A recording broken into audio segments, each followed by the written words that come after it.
Welcome back to Psychic Renegade Tarot. My name is Bethany. We are going to do a true crime investigation today on Candace Montgomery and Betty Gore. I don't know if some of you have seen on Hulu, Jessica Biel is doing a new series called Candy, which is short for Candace. Morning, Candy. You gonna lead us in prayer today? I will. The compassion and friendship you've shown. I was thinking to start up a children's choir. Teach children to be louder? I think it's a wonderful idea. I do. You're just a sweetheart.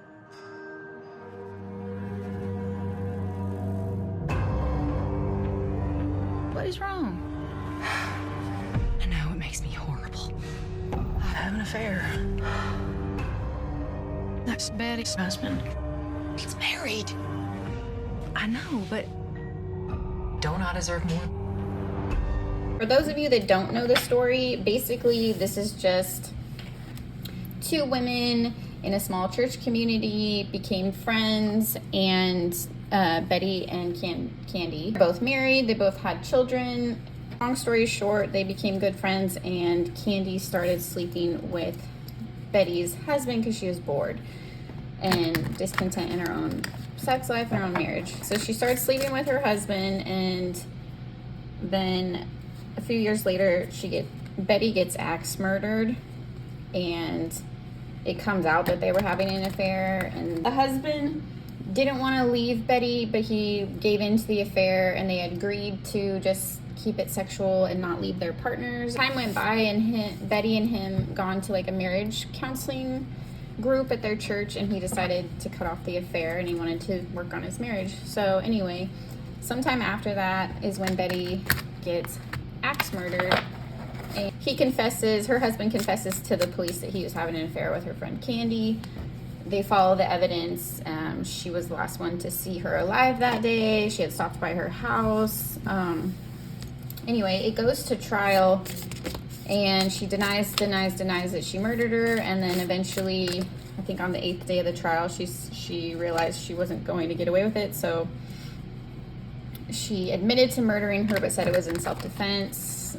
She said that she had asked her about the affair and like blindsided her, and they got into an argument is what happened. And then she said Betty started attacking her with the axe, and she took it away from Betty and killed her. The problem with this is she struck her with the axe like over 40 times, which is way beyond self-defense. So, and a majority of the blows to her head and face happened even after she was unconscious. So it was obviously a crime of passion. Okay, long story short, she gets away with it. She freaking gets away with it. I don't know how. They didn't think she was a big enough woman to do this or something. Somehow she freaking gets away with it. So she just thinks that like life is gonna go on as normal, but she starts getting like a bunch of hate in the town, obviously. And on top of this, another factor is Betty had just had their second daughter, Bethany. So she had a newborn who was home at the time of the murder in her room. She was sleeping, but they woke her up. So not only did she murder her friend, sleep with her husband, she left her infant daughter alone for over 12 hours after just murdering her. And she knew she was there by herself, no food, no diaper changes, nobody, just screaming and alone, until the husband realized she wasn't answering, and he sent neighbors over to check on his wife, and that's when they found her body and the baby alone. Anyway, it's just a gruesome story, and it's horrific. It's already bad to have an affair. It's already bad to murder somebody, but to do that to someone you pretend to love and pretend to be there for is just sickening and sociopathic to me. But anyway, so this bitch got away with it. Her and her husband ended up moving away to a different state. So I don't know if she's changed her name, but she definitely just picked up and left because everyone in the town was calling her a whore and a murderer, and she couldn't even go to the grocery store and stuff like that. So, I was watching Jessie Flores true crime on this. So she's a really good creator that does true crimes if you want to check out her video that goes into depth on the actual case. My readings are more for people that are familiar with these cases, or I try to go like over a brief summary of it, but the main purpose is I want to dig into So we're gonna dig into their friendship, the murder, and her life now, because fuck this bitch, basically. I think she got away with it, so I'm gonna expose her. Thank you guys for watching. Let's get into this. Comment down below if you've seen this case, what you feel about it. Do you think she is innocent since she got away with it, or do you think she's guilty? Are you watching the Hulu series? Whatever your thoughts are. Okay. Let's pull. Hold on, my dog is chewing. Okay, let's look at her. Let's look at Candy and Betty's friendship. Oh, okay, I'm gonna take reversals because it's true crime. We got the Empress reversed. I'm seeing a lot of jealousy out of this. It wasn't healthy. So the Empress reverse is like often somebody who is a fake. Like they act like an empress, they walk like an empress, and they try to talk like an empress, but they're toxic. They're usually a toxic Jezebel. So this is like, she had a chip on her shoulder against women. It was documented that she had issues with her own mother, so that played into it. She had mommy issues. Candy, the murderer. I'm just gonna call her a murderer. I don't care if she got away with it. We all know she did. I know she did it. Temperance reversed. This is actually scary because obviously it wasn't a real friendship if she did all this, but it's just scary that someone could act this diabolical, sociopathic, and deceitful. But anyway, there was a power dynamic. So what I'm seeing is like Candy is a covert narcissist. She likes to control people, but she does it in a covert way. She likes to offer to do nice things for you, gestures, little errands, little sweet things. So she basically kissed Betty's ass to get close to her, but then like something shifted at some point. No, hold on. I want to ask if she targeted the husband or if, because I can't remember. I should have looked at the timeline better of when they moved to the town and started going to the church together, and then of when they started becoming friends. Because did she target her the whole time because she was bored and wanted her husband, or did this just happen? We've got the Nine of Swords reversed. Is that what we have? Yeah, Nine of Swords reversed. So I'm seeing this as it gave Betty a lot of anxiety. She, I think, sensed something was weird with her friend, but she kept like gaslighting herself, like, no, she's my friend, she does this for me, our girls are friends, like, we're close. I think she kept gaslighting herself that nothing was going on, sadly. And Candy wasn't giving her any like real reason to question her or any like evidence besides the fact that she was on the like volleyball team with her husband or something, which is I guess where they connected and started having the affair. Five of Wands, she was in competition with Betty. So I'm kind of like going from Candace's perspective, but some of these will play in with Betty too, but we're focusing more on Candace. It's a competitive thing. She wanted to be the best. She wanted to be better. She has a complex about looking down on other people. Like she feels insecure around people she deems prettier than her, better than her, nicer than her, happier than her. Like if they have anything that Candy wants and feels like she doesn't have in her own life, it becomes a competition. Or she likes to do power plays over these people, even in small ways, to feel more powerful, I guess. This is both. So the Nine of Swords reversed. Nine of Swords is like you're in your head. So Nine of Swords reversed is, it's like an outlet. So it's like somebody that's trying to get over this energy is how I'm seeing it. She's trying to get out of her head. She's trying, well, it's both of them. But Betty had anxiety really bad, I forgot to mention. And so she would stay home a lot when her husband would like work and travel and stuff. And anyway, part of the reason she started hanging out with Candy and become friends with her and other women in the church was to get out of her head, to get out of this space, to not isolate and be in a negative headspace. She was trying to challenge herself. And I'm seeing this also as Candy was drawn to the friendship because she was an opportunist. I feel like from the get-go with the Two of Pentacles reversed, she had sights on the husband, and that's why she wanted to be friends with her. I don't know if she like full on was planning to have an affair, or she just like wanted to flirt with him or get close to him because she was attracted and bored in her own life. At some point it became a competitive thing with Betty, where it's like she was like obsessed with being close with her, knowing her schedule, knowing her life, knowing their marriage problems, knowing anything that she could like self-validate. Like, what am I trying to say? She wanted to compare herself. So it's like the friend you think that like you're venting to and they're listening to you, in their head they're really like, oh, that sucks for her.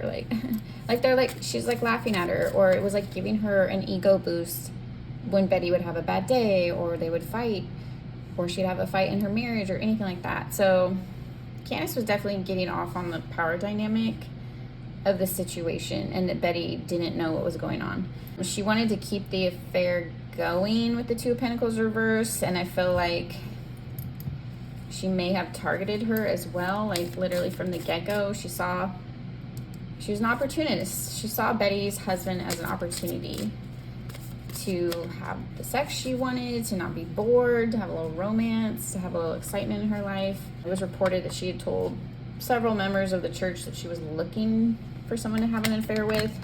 She was just bored, so she set her sights on Betty. I don't remember her husband's name. It doesn't matter. Want to know, I guess the girls, the two daughters of Betty, after she was murdered, went with their dad for a while, and he remarried someone else, and then the grandparents sued for custody. So I believe they were raised by Betty's parents, which I'm glad they got away from the dad. I mean, that sucks to lose both your parents, but I wouldn't want to be raised by someone that caused...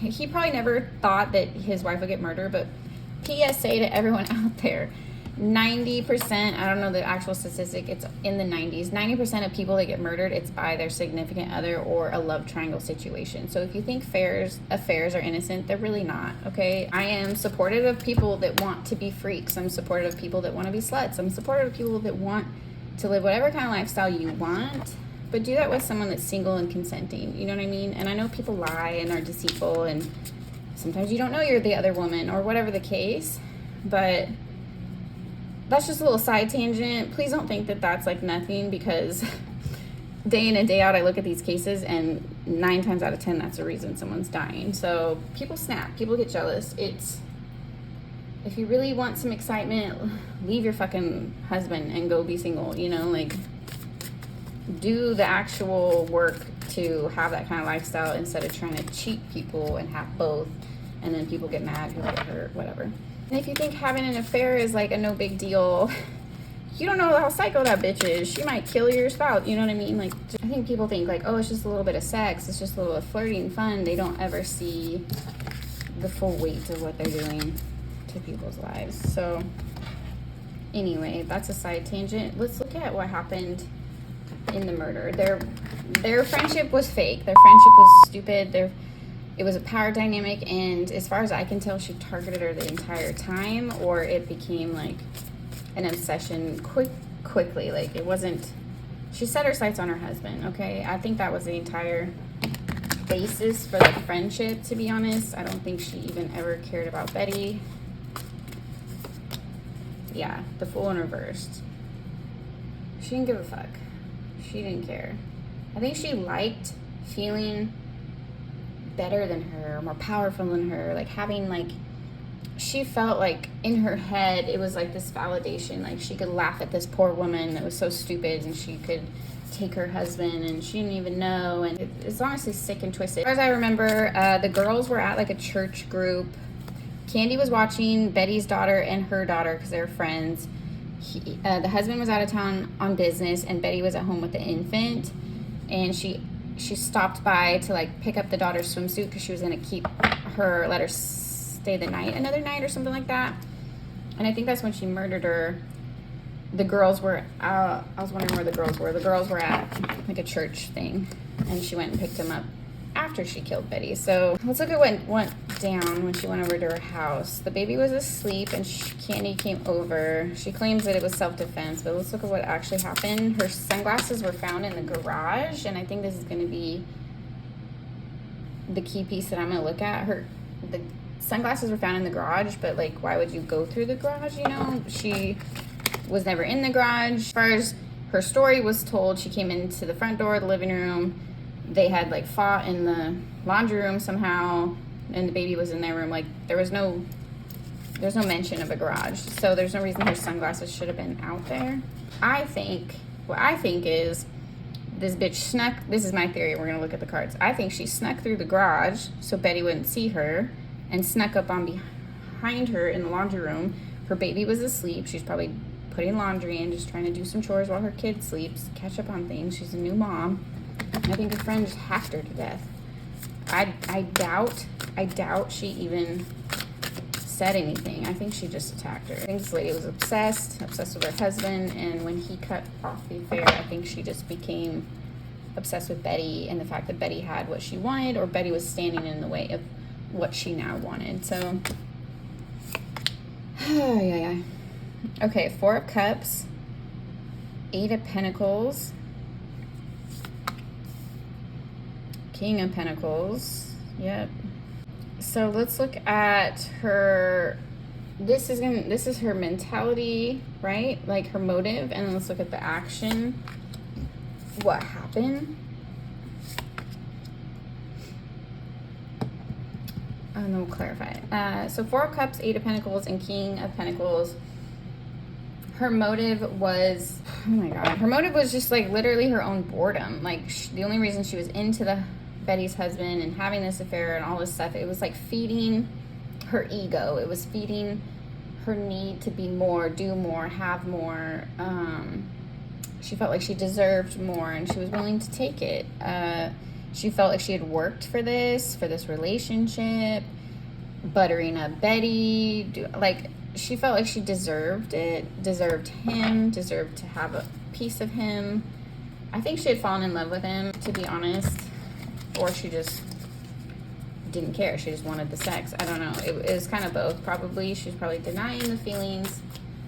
But honestly, it's just as shallow as wanting to have access to him and the pleasure from him and the companionship. She just got a thrill off of it, and she wasn't willing to give it up, is how I'm seeing it. Also, this was premeditated with the 8 of Pentacles. This is conspiring, sitting down, going over notes, thinking about things, planning things, laying things out, going over different possibilities.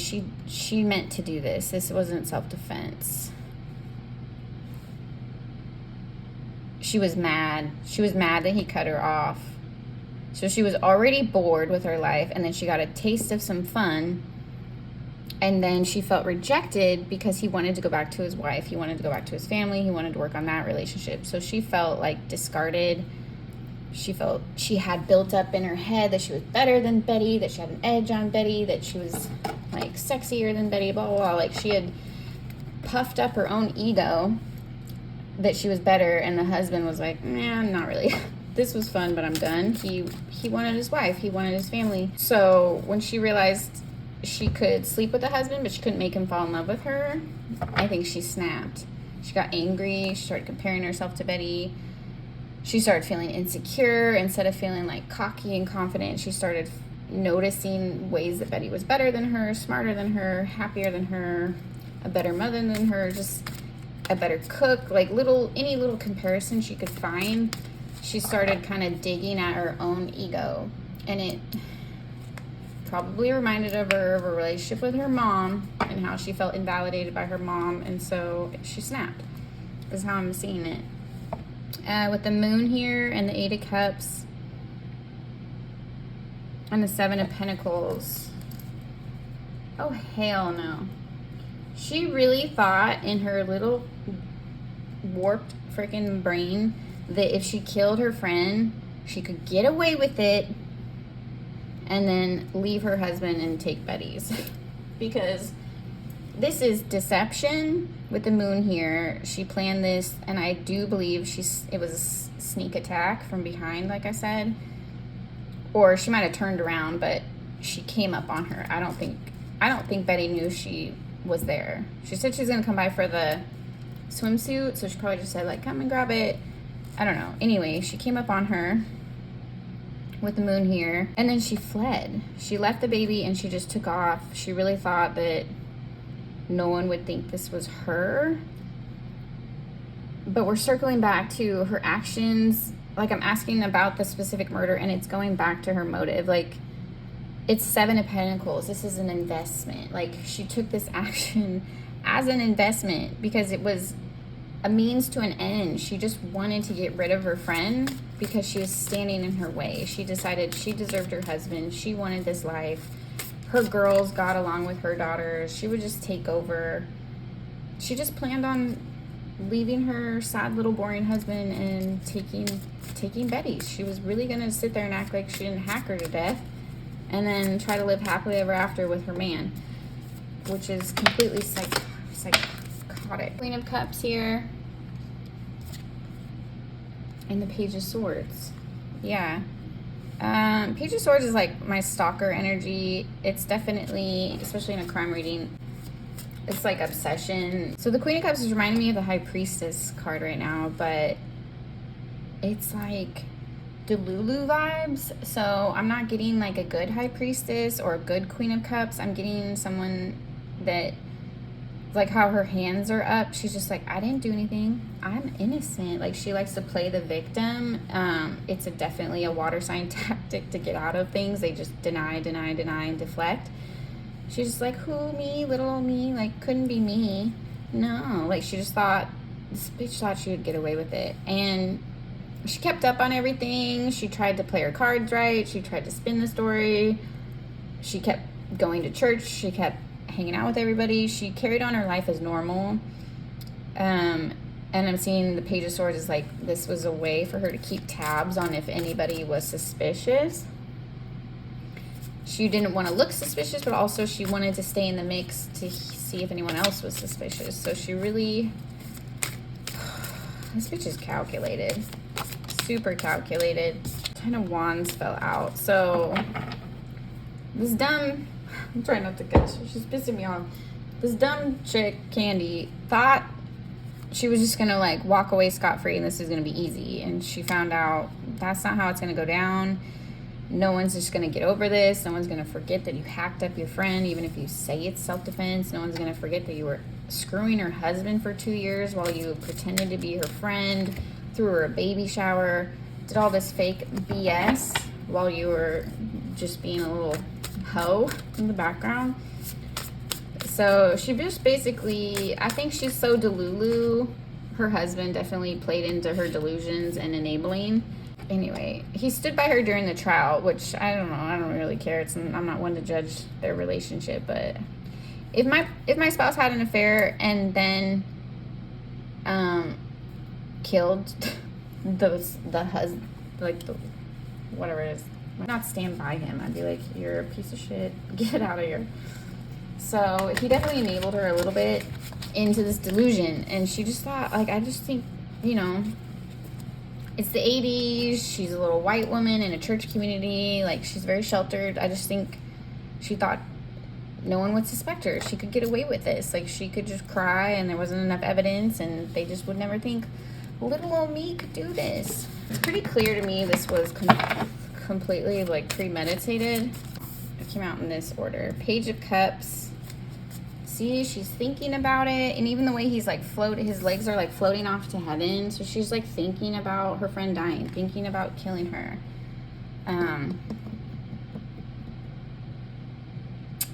Okay, so this is like communication, Page of Swords as well. So it's she didn't want to be questioned about it. Oh, she didn't want to be questioned about the affair. She didn't want it to come out.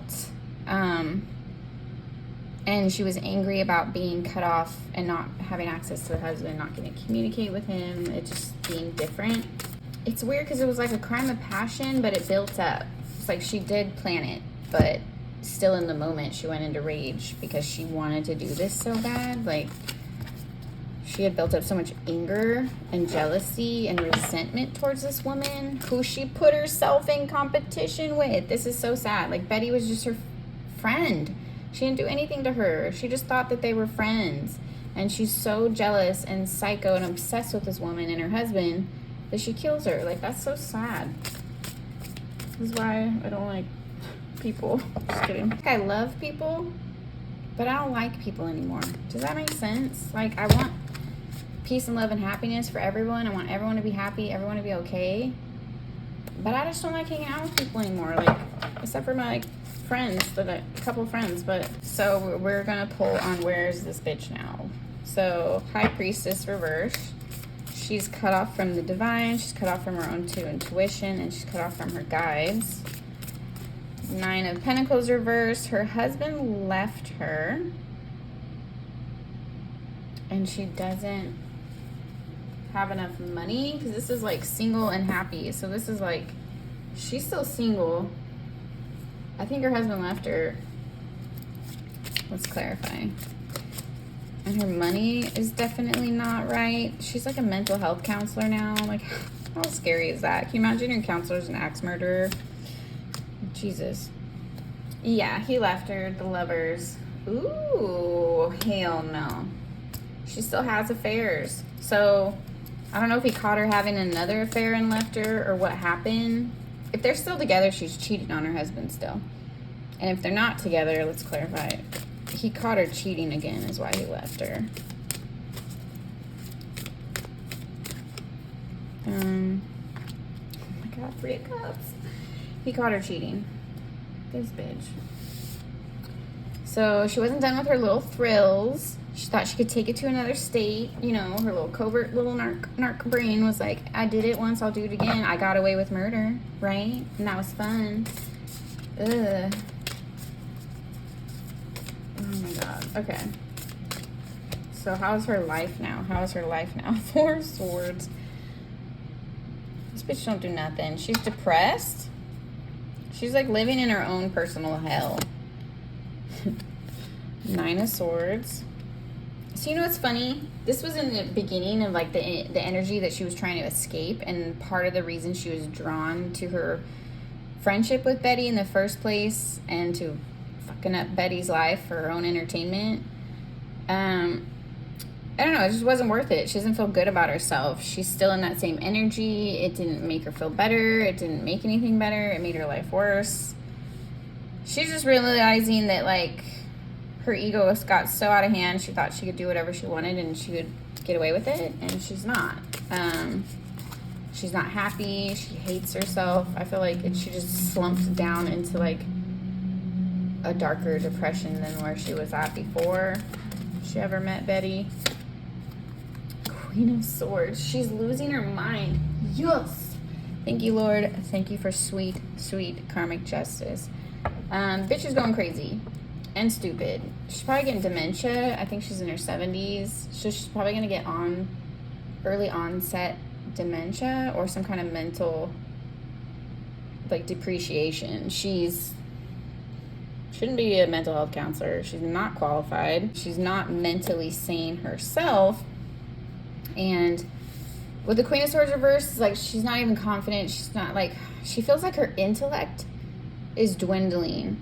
And I don't ever really get this from this card, but I think because she's an older woman is maybe why I'm getting this. It's karma's catching up to her. She thought she could just go destroy lives and do all this and get a little ego boost, have a little fun. No, it's not turning out like that. So she ran away to a different state and she thought she just could be normal again. I don't think there's any normal. I think even if she's in a normal situation, she is a mental prisoner in her own mind with these cards right here. So have you ever read the play Macbeth? Lady Macbeth, like, I don't even remember who she kills. She kills somebody, she stabs them. Or did the guy stab him that she was having an affair with, so she felt guilty? I forget how it goes.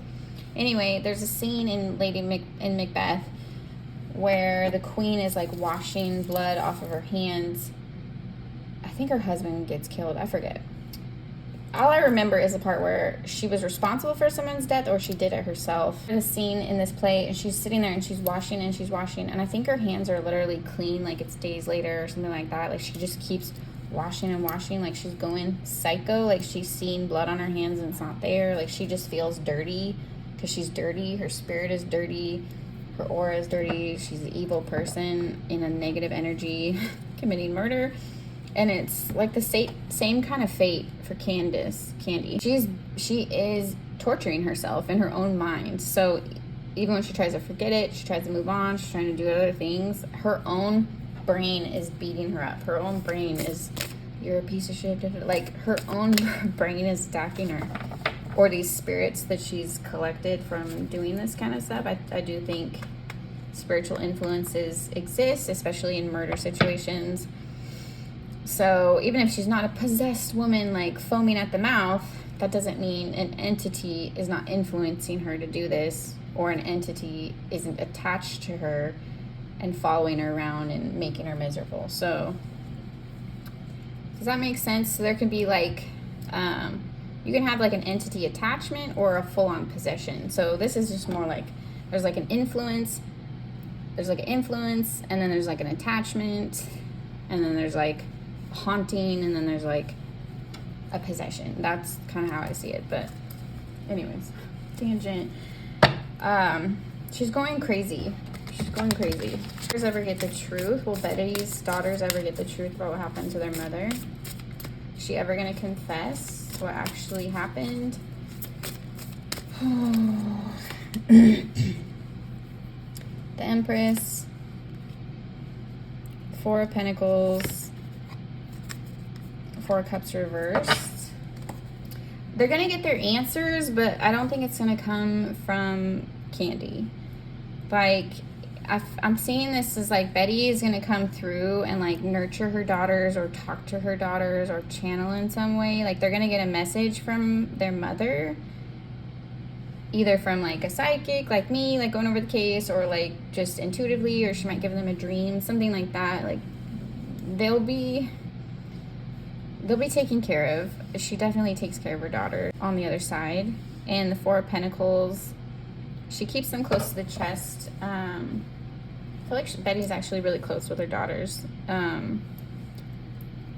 They're gonna find out. So one way or another, they're gonna have peace. She's gonna make sure they have peace and closure, even if it's not the specific details of what happened.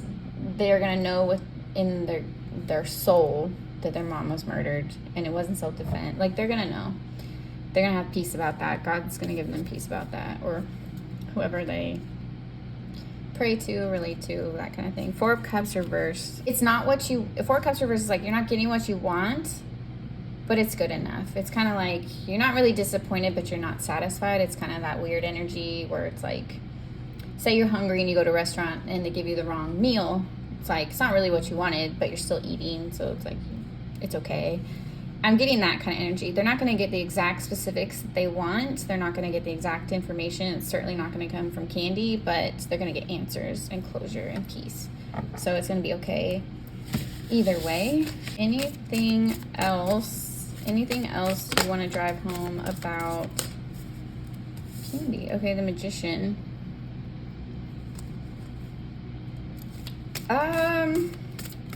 I don't know if she was into spell work, but she was definitely into like darker energies and manipulation. She's an immoral woman. She gets off on deceit and conning people and one-upping people and having an edge over people and controlling people. It's a darker magician energy here. It's with ill intention. It's somebody that wants to know dark arts or learn manipulation of some kind for bad reasons, not to help people, not to protect themselves or anything like that.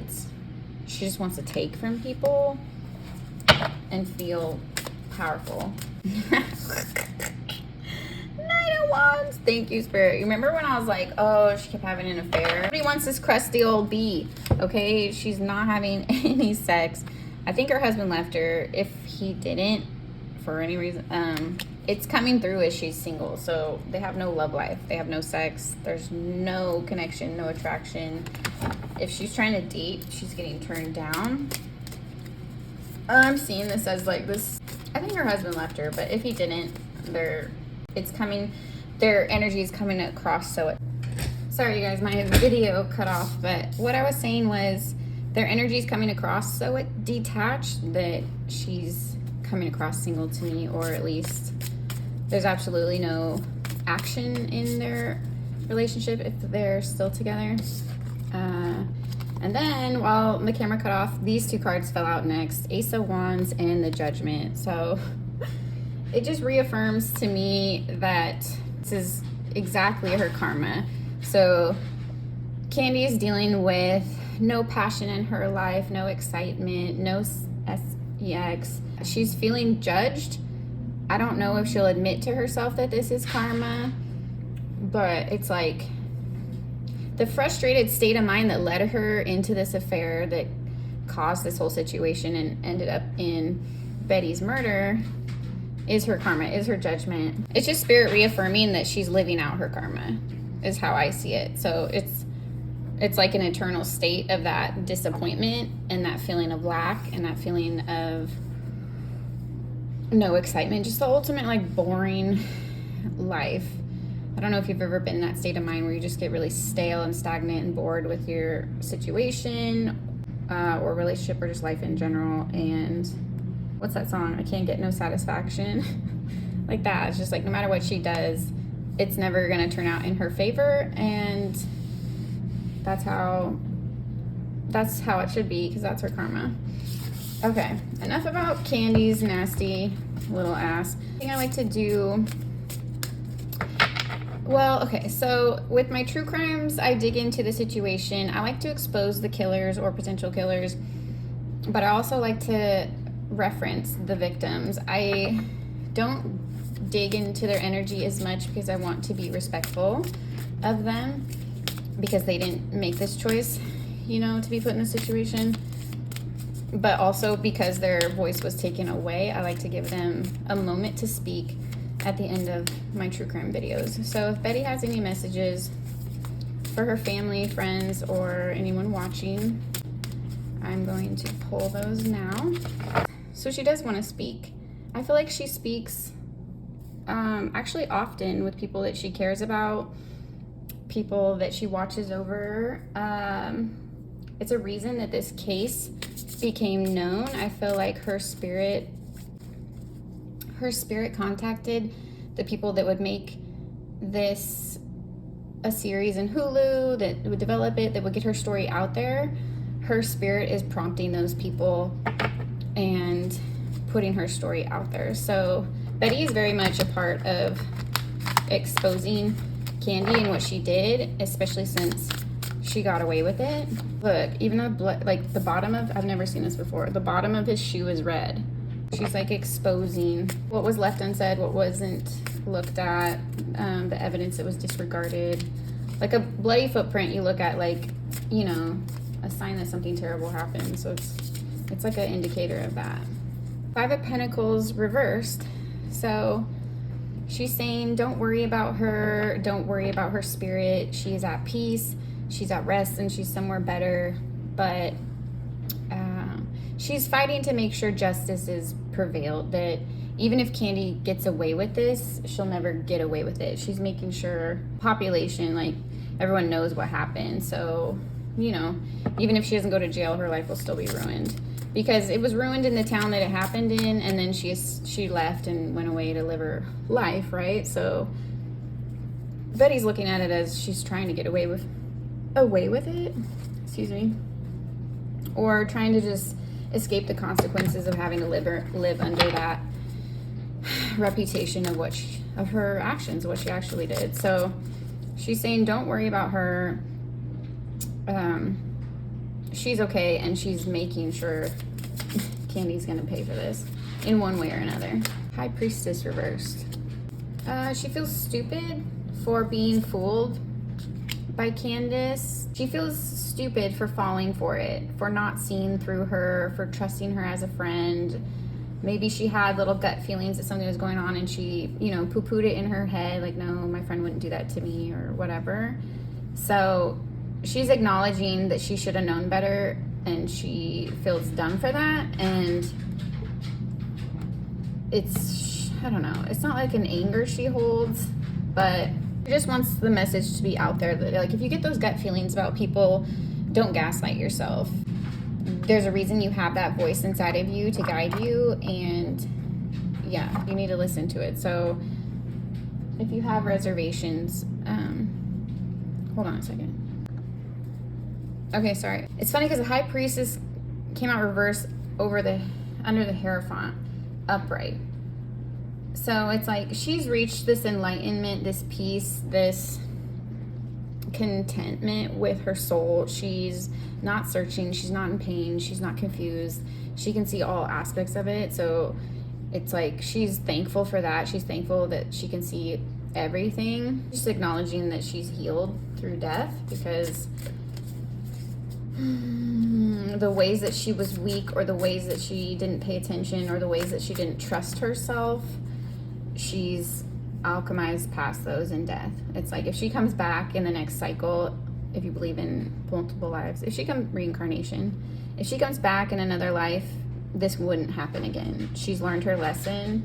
She'll carry it on to the next life. She won't be so naive, and I don't think she'll be so easy to trust people. Anything else, Betty? Anything else you want to say to your friends and family? Let's pull a couple more cards. Your Wands reversed. She's not going anywhere. She looks over her children. Okay. She's not going anywhere with the Three of Wands reversed, and the Empress reversed is she was like robbed of her position as a mother. She was robbed of her right to raise her children and to be there for them in their life like she should have been. This wasn't supposed to happen. So she's acknowledging that to her kids, acknowledging the pain of that, and that don't grab Beth, that she's standing by them. So if her kids ever see this, I want you to know that she's making a point to say that like she's with you always, and she's watching over you. With the Three of Wands reversed and the Seven of Cups is she's up here orchestrating in your favor with the universe and spirits on the other side, your guides. Like she's making sure your dreams come true. She's making sure doors open for you, that you get favor, that you get blessings, that you get guidance, and you follow through with the things and the passions that are going to make you happy, and the path that you're meant to take in life.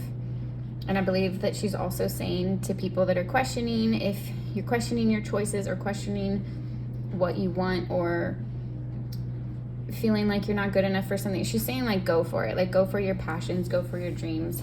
Don't hold yourself back. I feel like she feels like she held herself back in some kind of way for her husband, and she regrets it because this was a betrayal. It wasn't worth it. He wasn't there for her, and he let her down to the point where she ended up getting killed. So she doesn't want that for her kids. She wants them to put themselves first and follow their dreams and make sure they don't end up in a situation like this where they're giving someone the benefit of the doubt as they stab them in the back, you know? So she wants people to learn from this case and to not end up in this situation yourself. That's all I have right now, you guys. Let me know what you thought of this reading. Let me know if you watched the series on Hulu. I have not. It looks good. I actually kind of do want to watch it, but I just looked into like the actual case and other documentaries for research. I didn't look at Hulu. I just know there was the Hulu documentary with Jessica Biel. Looks really interesting. But yeah, thank you guys for watching. Check out my website if you want to work with me. You can always email or DM me if you have any questions about my prices or packages, what I offer. And that's all. Thank you guys for watching and spending time on my channel. Bye.